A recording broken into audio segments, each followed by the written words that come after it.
everyone, welcome to Python programming series. In today's class, we are going to discuss about functions concept. How we are going to write functions here. For example, I am going to print some height. Then I am going to read one value to the variable that is going to be input of int of, for example, input of like this. This what is the use of this print statement? This print function that is going to be print height to the output screen. And what is the use of this input function? This is going to be read the value from the keyboard and it is assigned to the a here. Okay, these two are already a predefined functions here. Already predefined functions. What is the functionality of this one? It is going to be print what is the content inside it. We are going to print on the output screen. These two are already a predefined functions. For example, I'm going to write some max of 1 comma 2 comma 3 like this, and this is going to be find what is the maximum number in that. These are the functions, right? These are the functions. What is the use of functions?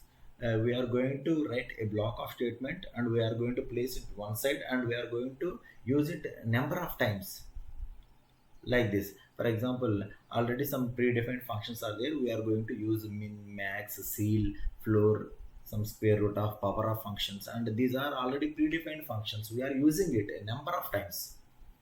Yes, that is code reusability is the main asset of the functions concept. Now I am going to generate my own predefined, my own user defined functions for my usage. Okay, now I am going to write the program like this. For example, I'm going to create a function that is going to be taking of two arguments, and every time a function contains two arguments. What is that? Two parts. First one is function call and the second one is function definition. First one is a function call and the second one is function definition. Function definition is always above the function call only, and here this is the function call. What we have to observe from the function call? For example, here I am going to write a print of height. How many arguments I am passing? I am passing only one argument, that is going to be high. And what is the function name? The function name is going to be print. Okay. Like this, here also I am going to define my own function, my function. And the name of the function is my function, and I am passing two arguments here, 10 comma 2.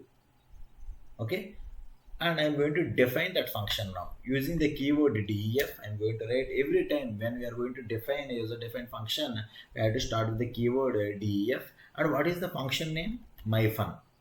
Okay, and how many arguments I'm passing? Two arguments. For that I'm going to write two variables like this, arguments a comma b. 10 is going to be a and 2 is moving into b here. Now I am going to print a comma b here. Okay, for example, now if I am going to execute it, is going to be printed 10 comma 2. How it works? This is not a main function. Okay, this is a main function here. Main function. The control always starts the control from the main function. In the main function, it is going to be a function call. The control reaches a function call, the control is automatically search for function definition. Is there any function definition with that name or not? If it is there, then the function is the control is automatically going to that function definition and it is going to be execute the block of statement. For example, here there is no function name with the name of myfun. For example, if I am going to execute it, it is going to be given error. What is that error? That is a name error, right? The name myfun is not defined. The function, the my function is not defined in this here, right? Now I am going to make a function name like this. We have to observe the errors also every time, where to modify to reduce the error. Okay, here I am going to write yes, my function is there, and the same my function definition is also there, and it is going to be print what is the values for a comma b, and it is going to be printed. For example, always functions written, there are two different types of functions. Here this function is not returning anything. Function is a block of program, subprogram that is going to be do some separate task. It is doing a separate task. Now I am going to do here This function is not returning anything. It is doing something, but it is not returning anything. And now I am going to write here return a plus b. What I am returning? What I am returning? I am returning the sum of the two numbers what we are passing to the function. And now I am going to take some result is equal to. Now this function is returning something. What it is returning? It is returning what we are passing the sum of the two numbers. Okay. For example, if I am passing there, it is going to be return what the function is doing. The function is returning what we are passing the sum of two numbers, and it is returning back, and the result is stored in the res variable, and I am going to print the res here.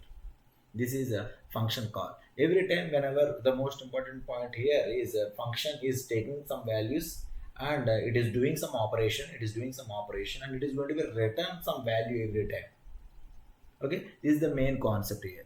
Functions are sub programs. We have to divide a big program into small tasks, and I'm going to do every small task with the use of functions only. These are two different types of functions, already predefined functions, and this is the concept about user defined functions. I am going to define the user defined functions now. Okay, and here, for example, one more variable is there. Here I am passing two values, but here there are two arguments are there. The signature matching is missing here. I am passing only two, but it is expecting that more than two, right? If I am going to execute it, it is going to give an error here. If you observe here, my fun missing one argument, required position argument, that is going to be C. C has no value here. If the function calls are like this, for example, here I am asking here, for example, here there is only one value. If there is only one value here, I am going to execute it. Just observe here, missing two required position arguments B and C. A has value, but B and C has not, and there is no value for that. That's why it is going to give an error here. And now to reduce it, the function definition has three arguments, but here I am passing only one argument. For example, here I am going to write like this. A is there, B is equal to 0, C is equal to 0. And now I am going to return A plus B plus C here. Here now I am going to pass 10 comma 2 1 comma 2 here. If I am going to execute it, what is the value here? Here A is a 10. What is B value? Is it 0 or 1? Here C also, is it 0 or 2? Here what I am writing, what I am initializing here, B is equal to 0, that is a default value. That means if I am not passing any argument here to the B, then B value is 0. If I am passing any value to the B, then it is overwrite. Now B value is 1 and C value is 2. If I am going to execute it, it is going to be 13. And for example, here I am not passing the C value here. Now what is C value? C value is 0 and B value is modified to 1 and A value is 10. The output is going to be 11 itself. For example, I am going to call with 10. A value is 10, B value is 0 and C value is 0. Now if you observe here, there is no error in that. Why? Because I am giving the default values. I can call this function with 3 arguments or 2 arguments or 1 argument. At least one argument we have to give here. At least one argument we have to give every time. Okay. For example, here also I am going to give A is equal to 0. A is equal to 0. Then the required values are 0. At 0, we are not passing any values. That is going to be A value is 0, B value is 0, and C value is also 0. Okay. For example, 1, 2, and 3 I am going to pass here. I am not giving the value for C. If we are thinking that yes, A value is 0 and A value is replaced with 1, B value is replaced with 2 and C value is 3. Okay, if I am going to execute it, it is going to be give an error here. What is that? Non-default arguments follow default arguments. Every time we have to give the default values on the left hand side, and for example, if I am going to give like this, and this one is also an error. Why? Because we have to give the default values from the left hand side only, from the left hand side. Here, for example, if I am going to give like this is no problem. If I am going to execute, the output is going to come right. But here I'm going to start the default values from right hand to left hand side, not from any middle or not any left. We have to write from the right hand side. Okay. And one more thing, that is yes. Okay. B is equal to 1, A is equal to 2, A is equal to 2, C is equal to 3.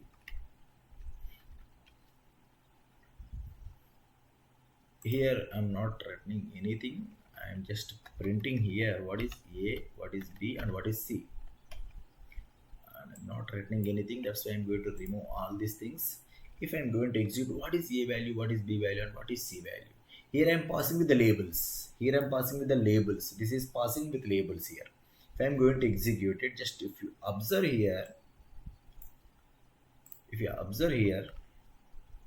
A value is 2, B value is 1, and C value is 3. How it is going to be? It is going to be checked that B is equal to 1. Is there any label in that here? Yes. Then we are going to assign B is equal to 1, A is equal to 2, and C is equal to 3. We are never maintaining order here. If you want to not to maintain any order, we have to give a label here when in the function call. Okay, there is no need to maintain every time A value, B value, and C value, only not in the order. If you want to mix the order, just you have to follow like this. Okay, and here I'm going to pass 1, 2, 3, 4, 5, 6, 7, 8, 9. Here there are only 3 values. Now if I'm going to execute it, just check here. Position arguments, 3 arguments, but 9 were given here. Here only 3 arguments are there, but I give 9 values. This is also mismatch, right? Here it is, we are passing 9 values, but there is only 3 arguments. Then how I am going to store it? As simply I am going to take here star C. I am going to check here star C. What happened? First of all, I am going to execute it. Is there is no error here. If you observe here, A value is 1, B value is 2, and the C value, if you observe here, C becomes a tuple here. If you observe here, C becomes a tuple. A value is 1, B value is 2, okay, and all the remaining values are going under a single variable name, that is going to be C. If you want to write like this, we have to take here it as a star C here. Okay, star C. We have to maintain every time the star value, the star C or anything, we have to maintain in the right hand side only. Okay, only one time we have to use only, not in the 2 times. For example, if you go for this one, star B and star C, if you are going to write it, it is going to be an error. You have to use only one star, one value, and that is on the right hand side only. Okay, and here the star C and all the values, I can give any number of values, all the values are going under only one variable, that is going to be C only. Okay, I think it is clear to you, and just practice everything what I am teaching here. You have to, if you want to understand what is tuple and everything, just go for the previous videos and listen it carefully, and you have to practice your own. If you have any doubts on that, just comment it and I will going to make a video on that. Definitely I will clear out doubt. Okay, that's it for this video. Thank you guys.